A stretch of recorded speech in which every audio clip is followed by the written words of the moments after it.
Deputy Speaker, the 26-27 budget for learners with special needs is 5.7 billion, but does not give them the support they deserve.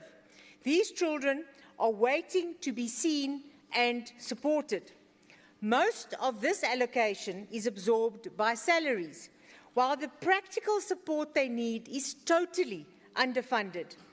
LSEN schools continue to face severe shortages of assistive devices, specialised learning material, safe infrastructure, sensory rooms, therapy rooms, and proper vocational pathways. Deputy Speaker, the DA would ring-fence LSEN infrastructure funding. We would expand specialist support.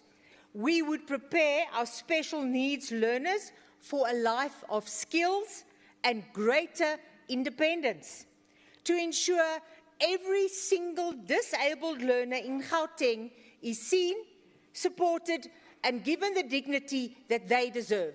I thank you.